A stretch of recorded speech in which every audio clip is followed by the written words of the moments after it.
అధ్యాయంలో నిన్ను ఏమాత్రమును విడవను. అలాగే అదే పదం మనకి ఎబ్రీ పత్రికలో 13వ అధ్యాయంలో 5-6 వచనాలు కూడా ఆయన నిన్నెంత మాత్రం నిన్ను విడవడు. కాబట్టి పౌలు గారు అక్కడ అన్నాడు, యెహోషువ గ్రంథం 1వ అధ్యాయంలో యెహోషువ గారు కూడా ఆ పదం అన్నారు.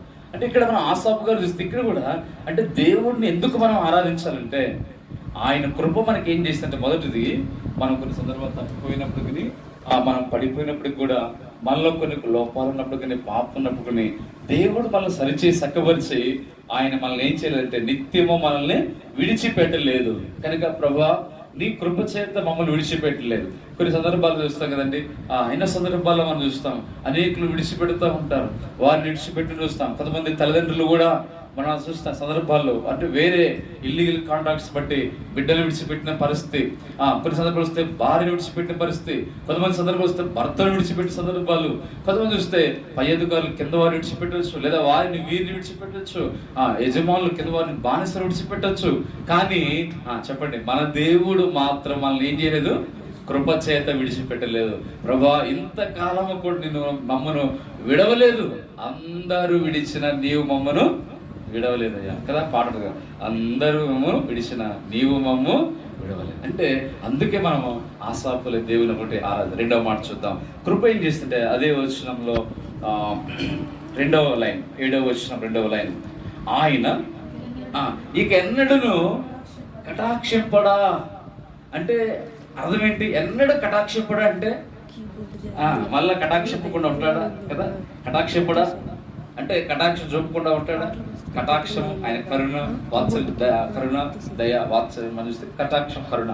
అంటే ఇప్పుడు ఈ కరుణ లేదా కటాక్షం అనే పదము దేవుడు కటాక్షించకుండా ఉంటాడని ఎన్నటికీ కటాక్షింపడా అంటే పరిశుద్ధ గ్రంథాలు మనం చూస్తే ఎన్నడూ కటాక్షింపడా అంటే ఆయన కటాక్షం. చూడండి 9వ వచనం కూడా పదం కనపడుతుంది. 9వ వచనం, దేవుడు కటాక్షింప మానెనా. దేవుడు కటాక్షింపు మానెనా అంటే ఆన్సర్ ఏం చెప్పాలి మనం? చెప్పండి, ఆయన కటాక్షించడం మానలేదు. కాబట్టి ఆయన ఎన్నడూ కటాక్షింపడా కదా, ప్రశ్నార్థకం గుర్తుంది కదా. దానికి ఆన్సర్ ఏం చెప్పాలంటే ఆయన కటాక్షిస్తాడు. ఎన్నడూ కటాక్షించలేదు దేవుడు అంటే ఆన్సర్ కటాక్షిస్తాడు. 9వ వచనం ఫస్ట్ లైన్కి దేవుడు కటాక్షింప మానేనా అంటే ఆయన ఒక సందర్భంలో మారిన మళ్ళా పూర్తిగా మాత్రం ఆయన మానడు. అది కాబట్టి ఇప్పుడు ఈ కటాక్షం అనేది సామెతలోకి మాట రాదు. వాస్తవానికి దేవుని కటాక్షము మన మీద కూర్చుని అర్హులం కాదు, కానీ ఎవరికి దేవుని కటాక్షం చూడండి. సామెతలు 8వ అధ్యాయం 35వ వచనం చదవండి ఫాస్ట్ త్వరగా తీగలు. సామెతలు ప్రొవర్బ్స్ చాప్టర్ 8 వర్స్ 35, నన్ను కనుగొనువాడు జీవము కనుగొను. అంటే ఇప్పుడు చూడండి, ఆ కటాక్షం పొందేది ఎవరంటే నన్ను కనుగొనువాడు. అంటే దేవుణ్ణి ఎవరైతే కనుగొంటారో వారి మీదకి ఏమొస్తుంది చెప్పండి? కటాక్షం వస్తుంది. దేవుని కటాక్షం అనేది అందరి మీద కాదు, కానీ ప్రత్యేకంగా చూస్తే ఆయన కనుగొని. ఒకప్పుడైతే మనం రక్షణ లేక మునుపు ఆయన మనం కనుగొనలేదు, లేదా ఆయన మనం తెలుసుకోలేదు, కానీ ముందు ఆయనే మనం తెలుసుకున్నాడు కదా. ఆయనే మనల్ని ఎరిగను, ఆయనే ముందు మనం ప్రేమించను, ఆయనే ముందు మనం ఏర్పాటు చేసుకున్నాం. అంటే ముందు అనే పదాలు ఆయనే దేవుడే. అయితే ఇప్పుడు దేవుని కటాక్షానికి మనం ఎంత మాత్రం పాత్రలో కాదు, కానీ ఎందుకంటే ఆయన మనం ఎరగలేదు. ఒకప్పుడు అన్యజనులుగా ఉండి పాపములో ఉండి మనం ఎరగలేదు. అయినప్పటికీ దేవుని కటాక్షం మానినంటే మన విషయంలో మానల. దేవుడి కటాక్షం మన మీద కూడా వచ్చింది. అపాత్రులమైన మనలో కూడా ఆయన కటాక్షము చూపినాడు. ఇప్పుడు ఆ కటాక్షం రెండోది కృప మనకేం చేస్తుందంటే దేవుని కటాక్షానికి కారణమైంది. అందుకే దేవుడు మనల్ని ఆయన కటాక్షించిన ఒక పదం ఉంటుంది. ఋతు గ్రంథంలో చక్కగా రాయబడింది. 2వ అధ్యాయం 10వ వచనం. ఋతు గ్రంథం 2వ అధ్యాయం 2వ అధ్యాయం మనం చూస్తే ఒక మాట చూసి చదవండి. ఋతు గ్రంథం 2వ అధ్యాయం 10వ వచనం. ఋతు అంటుంది ఆ పదం, కటాక్షం అనే పదం. ఋతు 2:10. అందుకు ఆమె సాగిలపడి తల వంచుకొని ఏమి తెలిసి పరదేశిని నా యందు లక్ష్యముంచినట్లు నీకు కటాక్షం కలిగిన. అదే పదం మనం దేవునితో అనాలి. ఇప్పుడు ఏమనాలి? అయ్యా సాగిలపడనాలి. ఏమనాలి? ఏమి తెలిసి పరదేశినైన నా యందు, అన్యురాలనైన నా యందు, అన్యుడినైన నా యందు, దూరస్తులైన నా యందు, శాపగ్రస్తులైన నా యందు, దేవుని సమాజంలో చేరకూడని నా యందు దూరస్తులను అపవిత్రులను దేవుణ్ణి ఎరగని నా యందు కదా ఏమి తెలిసి నా యందు నీకు కటాక్షం లేదు. అంటే ఒక మాట చెప్పాలంటే అసలు నాలో ఏముంది, ఏ మంచి తెలుసానయ్యా, నాకు నాలో ఏ క్వాలిఫికేషన్ ఉందయ్యా, ఏ అర్హత ఉందని నా మీద కటాక్షం చెప్పావు. సామెతలు 8 మనం చదువుకున్న 35 ప్రకారం కూడా దేవుణ్ణి కనుగొన్నప్పుడు ఆయన కటాక్షం అంట. కానీ దేవుణ్ణి మనము కనుగొనలేదు, కానీ ఆయన ముందుగా మనం కనుగొన్నాడు. అందుకే ఒక మాట ఉంటుంది, ఆయన అరణ్యములో వారిని కనుగొనెను, వారిని పరామర్శించను కదండి. ఎవరిని కనుగొన్నాడు దేవుడు అరణ్యములో? ఇశ్రాయేలుని కనుగొన్నాడు. అంటే అరణ్యములో వెళ్తున్నప్పుడు వారిని కనుగొనెను పాట కూడా ఉందిగా, రక్షణ ఔన్నత్యము రక్షకుడు తెలుపు కనుగొనెను, వారిని పరామర్శించిన పాటలు కూడా వస్తుంది. అంటే దేవుడు ఇశ్రాయేలుని కనుగొన్నాడు, వారిని కనుగొన్న దేవుడు వారిని. అయితే మనం కనుగొనకపోయినా దేవుడు కృప మన కటాక్షం చూపింది. అందుకే రెండోది ఎందుకని ఆరాధించడం ఏమనంటే, ప్రభువా మేమేమో కనుగొనలేదు, ఆ కటాక్షానికి అర్హత కూడా మాలో ఏమీ లేదు, అయినప్పటికీ దేవా నీ కృప మాడిల కటాక్షమును కలుగజేసి. రెండవది దేవుని కటాక్షం. 3వ పదం చదువుకుంటాం. 3వదిగా కీర్తన 77వ కీర్తన 77వ అధ్యాయం 3వ సంగతి 77వ కీర్తన 3వదిగా మనం చూస్తే చూడండి 9వ వచనం 2వ లైన్ 9వ వచనం, ఆయన కోపించి వాత్సల్యత చూపకుండా. అంటే ఇప్పుడు దేవుడు ఇది కూడా ప్రశ్న అర్థం కదా, ఇది కూడా ప్రశ్న గుర్తు. ఏమన్నాడు? ఇది కోపించి వాత్సల్యత. దీనికి ఆన్సర్ మనం ఏం చెప్పుకోవాలి చెప్పండి? కోపించి వాత్సల్యత చూపకుండా అంటే అర్థం ఏం చెప్పాలి మనం? ఆయన వాత్సల్యత చూపించును లేదా వాత్సల్యత చూపుతాడు. అది అంటే ఇప్పుడు 3వ పదం చూస్తే దేవుని వాత్సల్యత. ఇప్పుడు వాత్సల్యత అంటే అర్థం మనకేంటి? వాత్సల్యత అంటే ప్రేమ ప్లస్ కనికరం, 2 పదాలు యాడ్ అవుతాయి.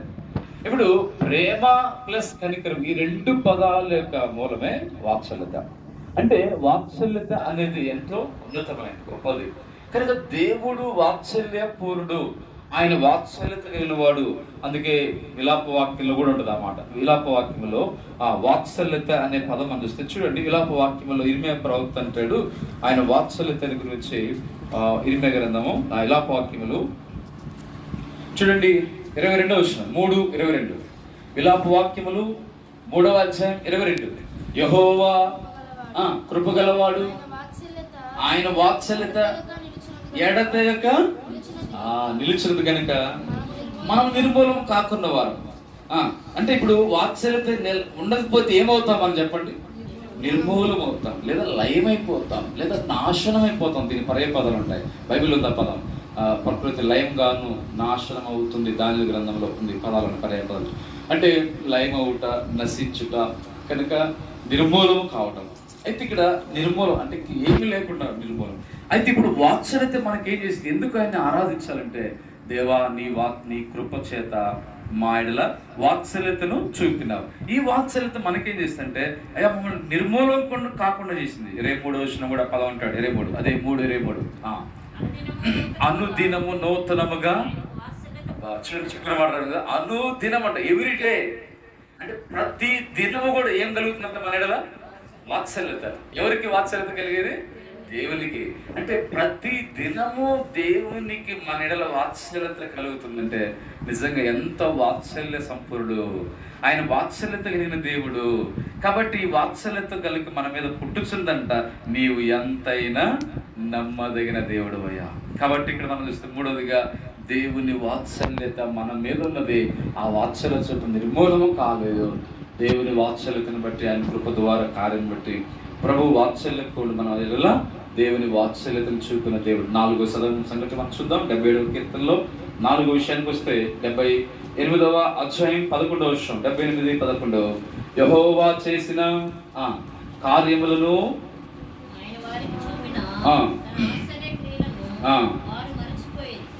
77వ కీర్తన చూద్దాం. 77:11 చూద్దాం. 77:11 యెహోవా చేసిన కార్యములను, పూర్వం జరిగిన నీ ఆశ్చర్య కార్యములను. అంటే ఆసప్ప అంటున్నాడు, నేను మనసులో తెచ్చుకుంటాను కదా, మనసులో తెచ్చుకుంటాను. అంటే ఎందుకు మనసులో తెచ్చుకుంటాను అంటే, మనసులో తెచ్చుకుంటే ఇంటికి కూడా కనబడుతుంది అంట. ఒకసారి దాంట్లో రాశారు, తండ్రి ప్రేమేమో లోపల మనసులో ఉంటుందంట. అంటే తల్లి ప్రేమ బయటికి కనపడుద్ది అంటారు, తండ్రికి కూడా ఉంటుంది, కాకపోతే అది ఎక్కడ ఉంటారు, మనస్సులో లేదా హృదయంలో ఉంటుందంట.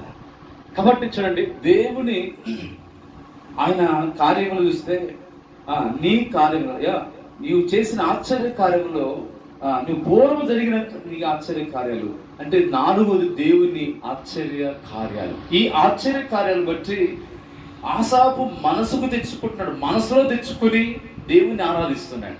అంటే ఇప్పుడు 4వదిగా ఏంటి నీ ఆశ్చర్య కార్యాలు అంటే, ప్రభువు చేసిన ఐగుప్తుల ఆశ్చర్యకార్యం, ఇశ్రాయేలుకు మనకు లోకంలోంచి మనల్ని విడిపించడం, రక్షించడం ఆశ్చర్యకార్యం. వారిని ఎర్ర సముద్రము అలాగే 2 పాయల చేయడం, నడిపించడం ఆశ్చర్యం. అలాగే చూస్తే ఇంకేంటి ఆశ్చర్యాలు అంటే దారి మార్గంలో నడిపించడం, పగలు మేఘస్తంభం, రాత్రి అగ్నిస్తంభం, ఎవరికి లేదు కదా. అందుకే ఆ దినాల్లో దైవజన్ అన్నాడు, వారికి ఏసీ కూడా సరిపోదంట కదండి. ఏసీ కూడా కొంత లిమిట్ ఉంటుంది ఏసీకి, కానీ దేవుడిచ్చే ప్రకృతి చల్లదనానికి లిమిట్ లేదు. మొత్తాన్ని ఒక్కదాని చల్లదనం చేయగలుగుతాడు, మొత్తం హీట్ తీసుకురాగలడు, కూల్ తీసుకురాగలడు. అంటే వాళ్ళకి పగలు మేఘస్తంభం వస్తే చల్లగా ఉందంట. అలాంటి ఏసీ ఎవరు పెడతారు కదా, ఎవరు పెట్టలేరు, ప్రపంచం అంతా వచ్చి పెట్టలేరు. దేవుడు అందుకే ఆయన ఆశ్చర్యకారం. ఈ ఆశ్చర్యకారం ఏంటంటే, ఇశ్రాయేల్ 20 లక్షల పైగా ఉన్న జనాంగానికి దేవుడు పగలు ఏసీ, రాత్రి ఏమో కరెంట్ కదండి. అంటే అగ్నిస్తంభం ఏమిస్తుంది, వాళ్ళకి వెలుతురిస్తుంది. అక్కడ నిజమిస్తే అన్ని లక్షల మందికి ఆ దినాల్లో, ఇప్పుడంటే కొద్దిగా కరెంట్ ఉన్న ఫ్లడ్ లైట్స్ వచ్చేసినాయి ఆయా స్టేజ్ల్లో చూస్తే, కానీ అప్పుడు ఆ దినాల్లో ఇవి లేవు కదా. ఆ దినాల్లోనే క్రీస్తుపూర్వం సుమారు 1500 సంవత్సరాలు క్రీస్తుపూర్వం, అప్పట్లోనే దేవుడు వెలుగు స్తంభంగా ఉండే వెలుగు ఇచ్చింది వారికి దారి. అదే ఆశ్చర్య కార్యాలు. దేవుడు వారికి ఆహారం ఇచ్చటం, వాళ్ళు మొక్క నాటలేదు, ఏమిటండి ఇత్తనం ఇత్తలేదు కదండి, పంట దున్నలేదు, 40 సంవత్సరాల వరకు దేవుడే వారిని పోషిస్తూ వచ్చాడు. ఇది ఆశ్చర్యమే కదా. నిజంగా 40 సంవత్సరాలు ఎవరు విత్తనం ఎత్తకుండా, ఏ ఉద్యోగం చేయకుండా, వ్యాపారం చేయకుండా, ఏ కూలి పని చేయకుండా ఎలా 40 సంవత్సరాలు ఎవరికి సాధ్యం కాదు. కాబట్టి అయితే దేవుడు అన్ని లక్షలాది మంది ప్రజలకు ఆశ్చర్యంగా పోషించినాడు అరణ్యంలో వారిని. అది ఆశ్చర్యమైన కార్యాలు.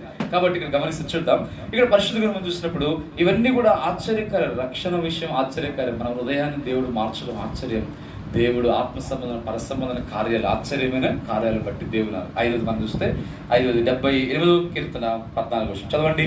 77వ కీర్తన 14, 77:14లో ఆశ్చర్యక్రియలు జరిగించు దేవుడు నీవే.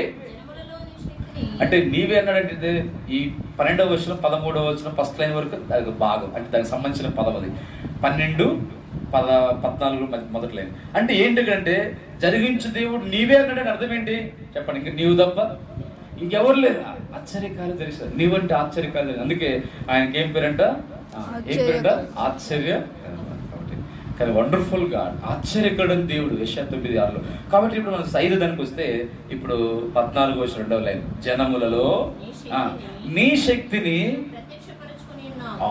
దేవా, జనములలో నీ శక్తిని నీవు, పవర్ ఆఫ్ గాడ్, దేవుని శక్తి, నీ శక్తిని నువ్వు ప్రత్యక్షపరచుకుని ఉన్నావయ్యా. అంటే దేవుడు ఆ నగరంలో ప్రత్యక్షమవటం అంటే ప్రత్యక్షత అంటే కనబడ్డం, దేవుని ప్రత్యక్షత, ఆయన ప్రత్యక్షం అవడం. అయితే ఇప్పుడు ఏంటి ఇక్కడ ప్రత్యక్షం అంటే దేవుని ప్రత్యక్ష, దేవుడు కనబడడం ఒకటైతే, ఇక్కడ నీ శక్తిని నీవు ప్రత్యక్షపరచుకుని. అంటే దేవుడు ఎలాంటి అంట, గాడ్ ఈజ్ ఆల్మైటీ గాడ్. దేవుడు ఎలాంటి దేవుడు అంటే సర్వశక్తి కలిగిన 17వ ఆదికాండం 17వ అధ్యాయం అంటాడు, అబ్రహాంతో 99 ఏళ్ల వాడైన అబ్రహాంతో ప్రత్యక్షమై, అబ్రహామా నీవు నా సన్నిధిని నిందావరైతే నడుచుకో, నేను సర్వశక్తి గల దేవుడును అన్నాడు.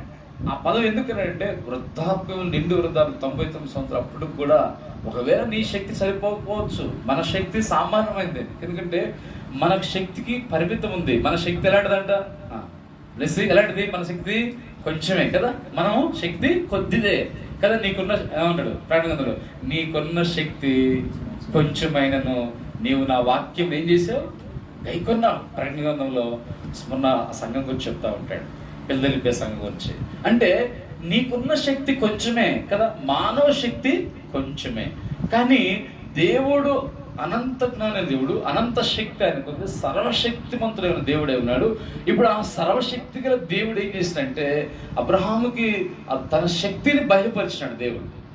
అబ్రహాం జీవితంలో శక్తిని బయలుపరచడం వల్లే అబ్రహాం చూస్తే వృద్ధాప్యంలో ఎలాగంట, అందుకే శారా కూడా ఉంది, గర్భము మృతతుల్యమైనప్పుడు ఏం చేసిందంట ఆమె కూడా. ఏ శక్తి అంటే అబ్రహాం గారికి కాదు, శారాకు కూడా దేవుడు శక్తిని ఇచ్చినాడు. ఏ విషయంలో అంట, గర్భము కల విషయంలో, మృతతుల్యమైన గర్భాల విషయం. అందుకే అంటాడు కాబట్టి అక్కడ అబ్రహాం శారా విషయంలో వారు శక్తి కోల్పోయినప్పుడు, అందుకే అబ్రహాం జీవితంలో దేవుని పునరుద్ధాన శక్తిని కోరుకున్నాడు. దేవుని పునరుద్ధాన శక్తి అబ్రహాం శారాలకు దేవుడు పోయబడింది. భక్సింగ్ గారు దైవ మర్మాలు రాస్తుంటాడు, పౌలు గారు అంట, దేవా నేను నీ పునరుద్ధార బలమును లేదా పునరుద్ధాన శక్తిని నేను చూడాలి, కనుగొనాలి, చూడాలి ఆశ అంట. అంటే దేవుని శక్తి ఎంత శక్తిమంతుడో, ఆయన శక్తి ఎంతో గొప్పది. ఇప్పుడు ఆ దేవుని శక్తిని బయలుపరిచాడు. 5వదిగా ఆ శక్తి చేత మనం శక్తిహీనులమైన మనకు ఆత్మలో పరసంబంధమైన మన ఆరోగ్య విషయంలో, ఆత్మ విషయాల్లో, ప్రాముఖ్యంగా ఆత్మ సంబంధ విషయాల్లో పరసంబంధం. 2వది మన శరీర బలహీనతలు కూడా. ఏమన్నాడు పౌలు అపోస్తలుడు 2 కొరింథీ 12 ఏమన్నాడు, పౌలు గారు 3 సార్లు ఏం చేశాడు, దేవుడిని ప్రార్థన చేశాడు, అయ్యా నన్ను స్వస్థపరచు, నా బలహీన తీసి ములు తీసే అని. అయితే ప్రభు ఎందుకు, నా కృప నీకు చాలును, నీ బలహీనతలో నా శక్తి పరిపూర్ణమవుతుంది అన్నాడు. నేను ఎప్పుడు బలహీనత అప్పుడే బలం ఉంది. అంటే బలహీనతల్లో శక్తి పరిపూర్ణమవుతుందంటే అక్కడ మనకు అబ్రహాం జీవిత వృద్ధాప్యములో శక్తిని ప్రత్యక్షపరిచాడు. శారా విషయంలో కూడా, గర్భాల విషయం కొరకే దేవుడు మన ఆత్మీయ జీవితంలో మనం ఆత్మీయంగా ఎలాంటి వారు అంటే రోమ 5 ఏలైనగా మనం ఇంకను మన అది ఆత్మీయ విషయాన్ని చెప్తుంది అన్నమాట. అంటే ఆత్మీయ విషయాలు శక్తిని ఇచ్చాడు, మనకు వృద్ధాప్య విషయంలో శక్తిని ఇస్తున్నాడు, గర్భఫల విషయంలో శక్తిని ఇస్తున్నాడు. పౌలు గారికి శరీర అనారోగ్య బలహీనతలో కూడా శక్తిని ఇస్తున్నాడు. అంటే ఈ శక్తిని పరిపరి విధాలుగా మనకి ఇస్తున్నాడు. ఆ శక్తిని ఆత్మీయంగా మనకు, ఎందుకంటే మనం నిలబడ్డామంటే, ఎందుకంటే ఆయన తన మహిమ ఎదుట మిమ్మల్ని శక్తిమంతులు ఏం చేస్తాడంట, నిలబెట్టుక. అందుకంటే మీరు శక్తిమంతులై ఉండినట్లు ఎఫెసీ పత్రికలో. కాబట్టి క్రీస్తు కృపచేత మహా శక్తిమంతులుగా మనం. కాబట్టి ఇక్కడ మనం 5వది చూస్తే దేవుడి శక్తిని మన ఇలా ప్రత్యక్షపరుస్తున్నాడు. ఆ శక్తిని బట్టి మనం ఆరాధించాలి. 6వ మాట 2 మాటలు చూసుకున్నాం, ప్రభుని ఆరాధిస్తాం. చివరిగా 2 సంగతులు చూద్దాం. 6వదిగా 77వ కీర్తన 15వ వచనం చదవండి. 77:15 నీ బాహుబలం వలన నీ ప్రజలను నీ ప్రజల్ని విమోచించున్నావు. అంటే దేని వల్ల విమోచించిన దేవుడు, బాహుబలం చేత. ఎవరిని విమోచించినాడు, యాకోబు యోసేపు సంత అంటే ఇశ్రాయేలు ప్రజలను. యాకోబు సంత అంటే ఇశ్రాయేలు. అంటే ఇప్పుడు ఇశ్రాయేలు ప్రజలను దేవుడు బాహుబలము చేత విమోచించి ఉన్నాడు. కాబట్టి ఇప్పుడు 6వ కార్యం ఏంటంటే రిడెంప్షన్, విమోచన. దేవుని విమోచన కార్యము దేవుడు, అందుకే ఆయనకు పేరు కూడా ఉంది, నా విమోచకుడు సజీవుడు. యోబు అంటాడు. అలాగే యెషయా 9వ అధ్యాయం ఏంటంటే అక్కడ ఉంది కదా, ఏమన్నది, ఆశ్చర్యకరుడు, ఆలోచనకర్త, బలవంతులకు దేవుడు, నిత్యులకు తండ్రి, సమాధానకర్త, అధిపతి. యెషయా గ్రంథంలో అంటాడు విమోచించువాడు, విమోచకుడు అనే పేరు కూడా ఉంది. కాబట్టి ఇంకా ఎఫెసీ 1వ అధ్యాయం ఉంది, ఆ ప్రియుని యందు మనకు విమోచన, ఆయన రక్తం వలన విమోచన. అది క్రొత్త నిబంధనలో ఎఫెసీ 1వ అధ్యాయం 7-8 వచనాల్లో పౌలు గారు అంటాడు. అంటే ఇప్పుడు మనం చూస్తే 6వదిగా ఇశ్రాయేలును విమోచించినాడు కనుక వారిని ఐగుప్తు నుంచి విమోచించాడు, పాపం నుండి విమోచించాడు. మరి చూస్తే అపవాది అనగా ఫరో వారి యొక్క అధికారుల నుంచి, దాసత్వం నుంచి, వారి బలమైన చేతుల నుంచి దేవుడు విమోచించాడు, విడిపించాడు. మనల్ని కూడా విమోచించాడు. పేతురు గారు అంటాడు 1వ అధ్యాయం పేతురు చేతులు కానీ రాయబడింది కదా, మీరు కూడా ఏమనంట, పితృ పారంపర్యమైన వ్యర్థమైన ప్రవర్తన నుంచి మనల్ని కూడా దేవుడు ఏం చేసినట్ట, మనల్ని విమోచించినాడు. దేని చేత అంటే వెండి చేతను బంగారం చేత కాదు, కానీ ఎలాగంట నిష్కలంకమైన నిర్దోషమైన క్రీస్తు గొర్రెపిల్ల వంటి క్రీస్తు రక్తం చేత మీరు విమోచింపబడతారని మీరు ఎరగరా కదండి. విమోచింపబడితే మీరు అంటే ఇప్పుడు 6వది క్రీస్తు మన కొరకు బలిగా చేయబడ్డాడు, ఆ రక్తం చిందించినాడు. ఆ రక్తము ద్వారా మనకు విమోచన కలుగుతూ వచ్చింది. చివరి మాట చూద్దాం. 7వదిగా యాసాపు జీవితంలో కానీ మన జీవితాల్లో, ఇశ్రాయేలు జీవితంలో ఆయన కృపతో చేసిన కార్యాలు. చివరిగా మనం చూస్తే 7వది 77వ అధ్యాయము అదే వచనము 20వ వచనం చూడండి. 20వ వచనం 78, 77, 20 అందరూ చదువుతాం ఈ మాట. 77, 20 అందరూ చదువుదాం. లాస్ట్ చదవండి. 77వ అధ్యాయం చివరిది 20వ వచనం అందరం కలిసి చదువుకుందాం. చదవండి బిగ్గరగా పిల్లలు. మోషే అహరోను చేత నీ ప్రజలను మందవలే నడిపించింది. ఇప్పుడు ఏంటంటే చివరి కార్యం ఏంటి చెప్పండి? దేవుడు చేసింది ఎవరి చేత నడిపించాడు? దేవుడు మోషే అహరోను చేత నడిపించింది దేవుడే. కానీ ఆయన వాడుకుంది మోషే అహరోను దేవుడు వాడుకున్నాడు. కాబట్టి ఐగుప్తు నుంచి బయటికి రావడానికి దేవుడే ప్రథమ కారణం అయితే, రెండవది తర్వాత అల్పముగా దేవుడు అల్పమైన సాధనాలుగా రెండవది మోషే అహరోను వాడుకున్నాడు. ఈ దినాల్లో మనం చూస్తే దేవుడు దైవజన్ భక్త్ సింగ్ గారిని ప్రభు వాడుకున్నాడు ఈ కాలంలో. ఇంకా మనం చూస్తే అనేకులను రక్షించబడడానికి మనము దేవుడు ఏం చేసినంటే ఆయన మనకు ఒక నాయకుడిగా కాపరిగా ఉండి ప్రభు ఏం చేసినంటే ఇక్కడ ప్రభు మనల్ని మందవలే నడిపిస్తున్నాడు. దీని కొరకు ఈ 22 భాగాలు కనబడతాయి. ఒకటేమో దేవుడు మోషే అహరోను ఏర్పాటు చేసుకుంది, అంటే వారు ఆయన యాజకుడు. అహరోను మొదటిగా యాజకుడు. మోషే ఇశ్రాయేలుకి ఎవరంటేనా కెప్టెన్, నాయకుడు. అంటే నాయకుడు, న్యాయాధిపతి ఆయన, అప్పుడు న్యాయం తీసేది ఆయన, న్యాయాధిపతి, నాయకుడు.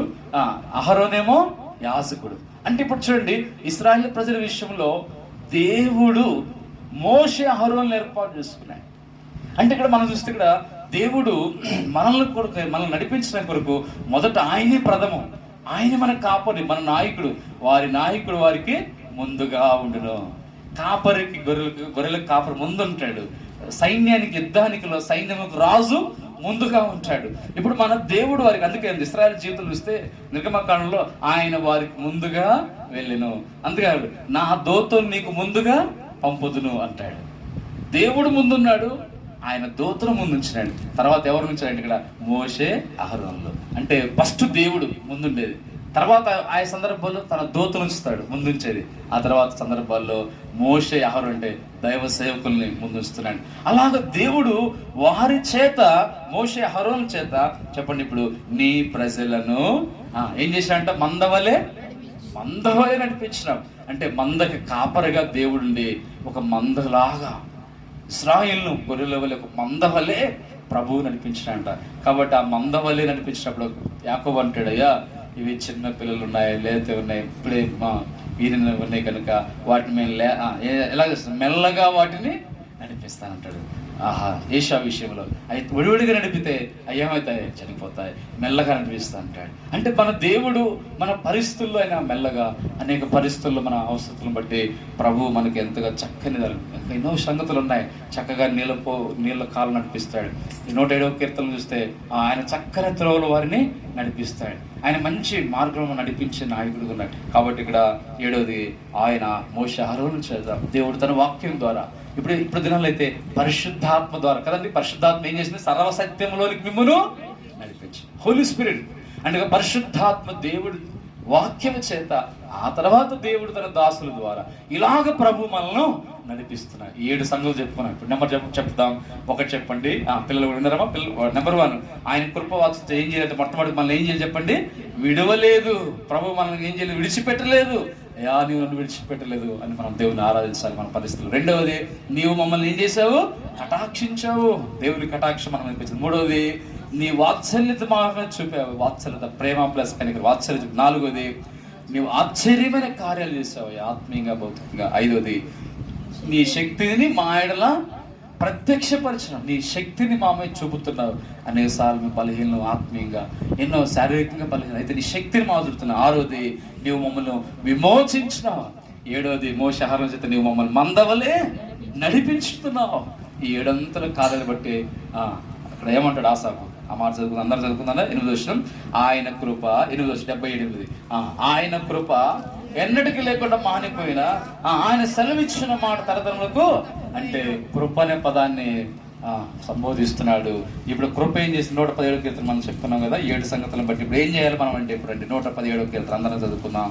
ఈ మాట చదువుకుని 6వ కీర్తన 117 2 వచనాలు అందరం చదువుకుందాం. అందరం కలిసి చదువుకుందాం. 117 2 మొదటి చదవండి. యెహోవా కృప మనుషుల హెచ్చుగా ఉన్నది, ఆయన విశ్వాసత నిరంతరము నిలుచును. కాబట్టి సమస్త అన్నజనులారా యెహోవాను స్తుతించుడి, సర్వజనములారా ఆయనను కొనియాడుడి. యెహోవాను స్తుతించుడి. కాబట్టి పరిశుద్ధ గ్రంథం మనం చూస్తే ఇక్కడ దేవుని స్తుతించండి, కొనియాడండి, ఆయన కీర్తించండి. ఇప్పుడు మనం చేయాల్సిన పని ఏం చెప్పండి? ఇప్పుడు మనం ఆయన కీర్తించాలి, ఆయన మనం కొనియాడాలి, ఆయన మనం స్తుతించాలి, ఆరాధించాలి ప్రభుని. ఇప్పుడు ఎందుకంటే ఆయన కృప హెచ్చైంది, ఆ కృపతో చేసిన కార్యాలు బట్టి 7 అంతలుగా మనం చూస్తూ వచ్చినాం. ఆ కార్యాలు బట్టి ఆసాపు దేవుని కృపను బట్టి దేవుని ఆరాధించినాడు, స్తుతించాడు. మనము కూడా ఆ కృపను బట్టి 7 అంతల కార్యాలు బట్టి ప్రభు మన కొరకు 7 రకాల కార్యాలు చేశాడు. అంత మాత్రమే కాదు, ఆయన మన కొరకు ఈ లోకానికి వచ్చి కలవరి శిలువలో తన ప్రాణాన్ని అర్పించినాడు. మన కొరకే 7 సంగతులు మనం చూస్తాం కదా. ఆయన మనం విడిచిపెట్టకుండా కొరకే తండ్రి శిలువలో యేసుప్రభు వారి చేతిని విడిచిపెట్టినాడు. మన కొరకు విడవబడ్డాడు యేసుప్రభు, మన కొరకు ఆయన మనకు వాత్సల్యం చూపినాడు. చెప్పాలంటే కుమారుడు విషయంలో ఆయన నలగొట్టడానికి ఇష్టపడ్డాడు. ఆయనకి కొంచెం కఠినం చూపాడు తండ్రి యేసుప్రభు విషయంలో. మన మీదేమో కనికరం వాత్సల్యం చూపాడు. మనల్ని కటాక్షించాడు, కుమారుని విడిచిపెట్టినాడు. కాబట్టి మనం చూస్తే ఆయన మన జీవితంలో ఆశ్చర్యమైన కార్యాలు మనకు చేస్తూ వచ్చాడు, ఆశ్చర్యకరుడుగా ఉండి. అందుకే మనం చూస్తే మనం విమోచించాడు, ఆయనేమో బంధించబడ్డాడు, మనకి విమోచన, మనకు విడుదల కలిగింది. అలాగే మనం చూస్తే ఆయన మనం నడిపిస్తున్న దేవుడుగా ఆ కార్యాలు చేసిన దేవుడు 7 అంతలు మనం చూస్తున్నాం. కాబట్టి ఆ కృపగల దేవుని మనము స్తుతించి ప్రభుని ఆరాధిస్తాం ఆత్మతో సత్యముతో. ఉదయమార ఆసాపు ఎలాగ దేవుని కృపను బట్టి ఆ కార్యాలు తలస్తూ గణపరిచాడు. మనము కూడా ఆయన స్తుతించి మనం 117 కీర్తన ప్రకారము హృదయమార స్తుతించి మన ప్రభుని ఆరాధిస్తాం. లేచినప్పుడు మనం పల్ల పాడుకుందాం.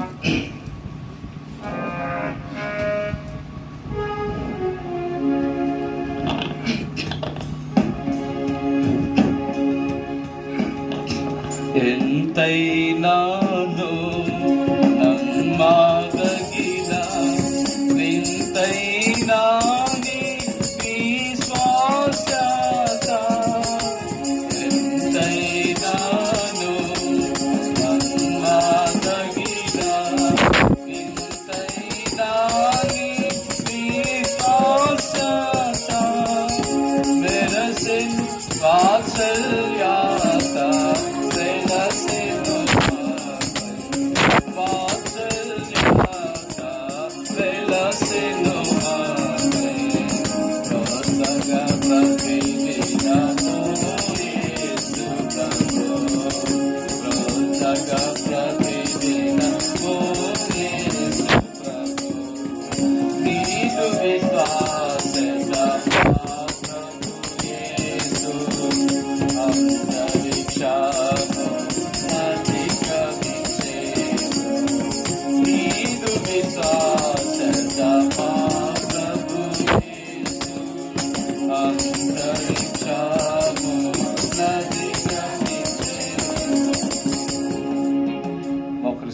గురించి ఒకరి తర్వాత ఒకరు మనము సరే మొదటిగా సహోదరుడు ఆరాధిస్తారు సహోదరులాగా ఒకరి తర్వాత మనం హృదయమార ఆసాపు దేవుని కృపను బట్టి పొందుకున్న కార్యాలను బట్టి ఆరాధించినట్లు పిల్లలు కూడా మౌనంగా దేవుని బైబిల్ మీద చంటి పిల్లల యొక్క స్తుతుల మూలమున ఆయనకు దుర్గమును చెప్పండి. చంటి పిల్లలు మీరు కూడా ఏం చేయాలి? మీరు మనసులో మీరు కూడా దేవుని స్తుతించండి, ఆరాధించండి. అలాగే దేవుణ్ణి బైబిల్లో పిల్లలు కూడా ఆరాధన చేశారు కదా. చిన్నపిల్లలు వాళ్ళకి ఎప్పుడు యేసుక్రీస్తు వారు చెప్పండి, యేసుక్రీస్తు వారు ఎప్పుడు ఎలా వస్తుంటే ఆరాధన చేశారు పిల్లలు చెప్పాలి. గాడిద మీద వస్తున్నప్పుడు కొంచెం ఖర్జూరు పంటలు పట్టుకుని ఎవరు అక్కడ? పిల్లలే కదా. దేవుని స్తుతి ఏదో రాజు కావచ్చు, ప్రభు స్తుతించబడి కాకని దేవుని స్తుతిస్తుంటే వాళ్ళు అయ్యో ఈ పిల్లల్ని కేకలేదు అని చెప్పారు, ఆపుతున్నారు కదా. అంటే అక్కడ ఎవరు ఆరాధన చేస్తారు చెప్పండి? స్తుతించేది పిల్లలే కాదు. కాబట్టి మీరు మనసులో మీరు కూడా 7 అంతల విషయాలు బట్టి మీరు కూడా స్తుతి ఆరాధన చేయండి. పెద్దవారు మన హృదయం బిగ్గరగా మనం స్తుతించి ఆరాధిస్తాం. అందరూ ఆమె ఆరాధించండి.